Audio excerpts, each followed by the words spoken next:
काफी सारे लोगों ने मेरे म्यूचुअल फंड वाले वीडियो को एक बड़े इंटरेस्टिंग वे में देखा और कह रहे हैं कि why not in mutual funds, and they are totally against this thing that why shouldn't be applied. Some people ask me for alternative vehicles, but let's talk about mutual funds first. Why they are wrong?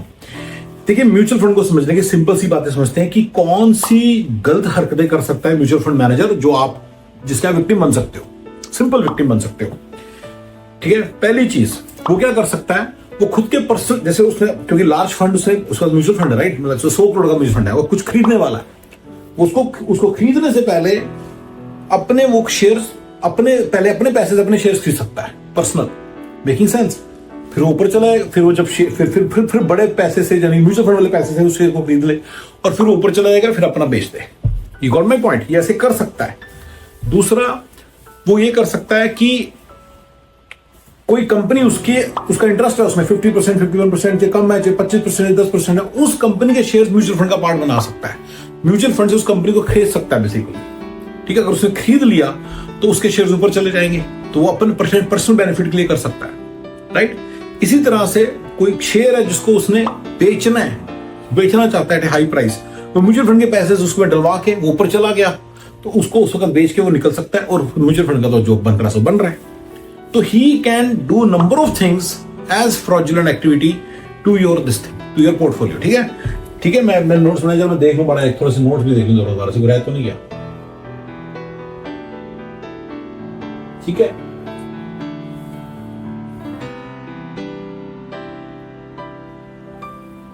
ठीक है, वो खुद भी उसको company में होने की जरूरत नहीं है, वो किसी और कंपनी के शेयर्स खरीद सकता है, उनसे पैसे ले सकता है कि भाई मैं तुम्हारा इस अपने म्यूचुअल फंड का मैं तुम्हारे शेयर खरीदूंगा, मुझे पैसे दे दो। बिल्कुल करेंगे। अब हम करते हैं ये 4 चीजें सुनने के बाद हम करते हैं बड़ा इंटरेस्टिंग एनालिसिस, जिसमें कहता हूं evil forces of human nature analysis. जिसके हाथ जो लगेगा वो लेके चला जाएगा। ठीक है ना, जिसके हाथ जो लगेगा वो लेके चला जाएगा। Evil forces of human nature भी, मतलब देयर इज नो लॉ। देखिए, अमेरिका में बहुत लॉ एंड ऑर्डर है, आप कहेंगे इंडिया में भी लॉ एंड ऑर्डर है, ठीक है ना, और यहीं पे आपको प्रॉब्लम है, यहीं पे आपको एक प्रॉब्लम समझनी है कि ये चीज नहीं है। इंडिया में कोई लॉ एंड कोई ऑर्डर, कोई कानून, कोई ऑर्डर नहीं है। ये आपका दिमाग खराब है। ये लोअर मिडिल क्लास और मिडिल क्लास के लोगों को ये दिया जाता है कि और लोअर क्लास को तो दिया जाता है कि ये कानून चल रहा है यहाँ पे को बहुत बड़ा, जबकि कोई कानून नहीं इंडिया में।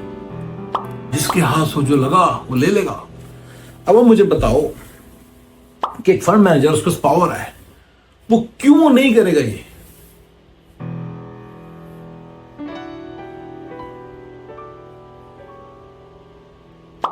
क्यों नहीं करेगा बताओ? अरे करेगा ही करेगा। ये तो आपको समझना है। जब ये चीज समझ जाओगे कि वो करेगा ही करेगा, उसके पास एक पावर है, वो क्यों नहीं करेगा? वो करेगा ही करेगा। जिसके हाथ जो लगेगा वो उसको लेके भागेगा ही भागेगा। इस बात को आपने समझना बहुत जरूरी है। उसे रोकेगा कौन? आप रोकोगे। मैं बताऊं तुझे कौन रोकेगा? अमेरिका में तो उसे SEC रोकता है। अमेरिका में और तरीके से करप्शन होती होगी, उसको मैं छोड़ देता हूँ, उसको साइड पर रखता हूं। इंडिया में कौन रोकेगा? इंडिया में है ना कोई सिक्योरिटीज एक्सचेंज कमीशन है, इसके करस्पॉन्डिंग अमेरिका में जो है वो रोकेगा। यहाँ पे इंडिया में जो है SEC, तो इंडिया का नाम है SEC। भाई वो जो SEC का वो जो आएगा ना बाबू, यार 5% तू रख और क्या। अरे बाबू तो इंडिया के अंदर जो बाबू है वो तो, मतलब सॉरी टू से, बट कैसे बोलूं यार, वो तो बैठा ही इस काम के लिए। वो कहेगा साला मेरे को क्या मिलेगा अगर इसको मैं जेल में डलाऊंगा? पैसे में।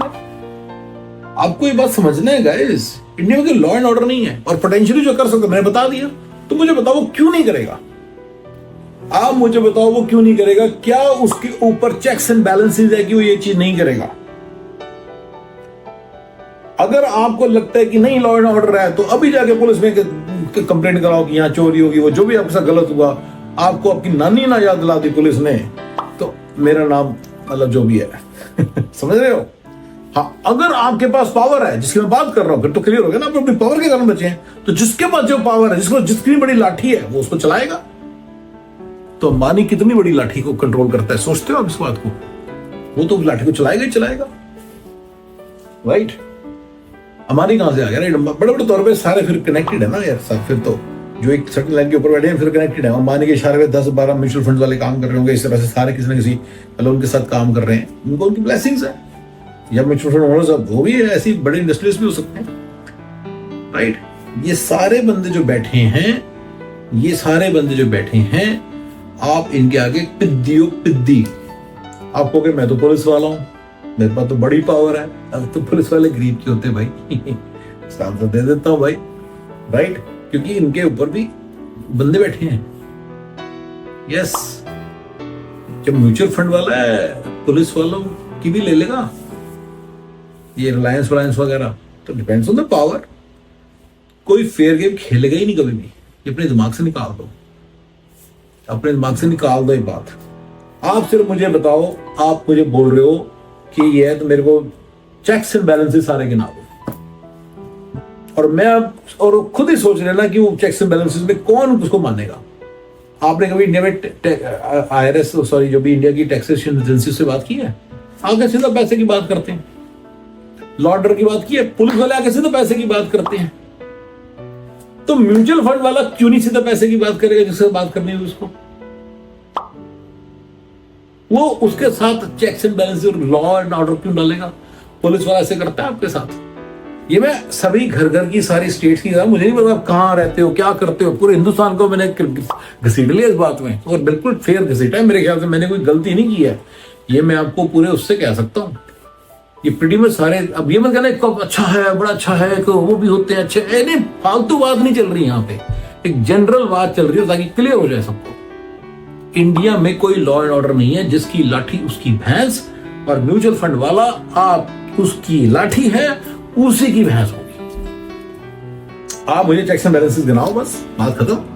आप मुझे सारे चेक्स एंड बैलेंसेस गिनाओ कि इंडिया में क्या चेक्स एंड बैलेंसेस है कि ये 4-5 चीजें वो नहीं करेगा, राइट। जो रेगुलेटरी बॉडीज हैं वो कैसे इसके ऊपर कंट्रोल रखती हैं, और वो बाबुओं की तनख्वाह कितनी है, और वो क्यों नहीं चूतिया काटेंगे आप लोगों का, और वो क्यों ब्राइब एक्सेप्ट नहीं करेंगे। ये सारी बातें आप क्लियर कर दो बस मुझे, ठीक है। और guys, thank you very much for now, thank you.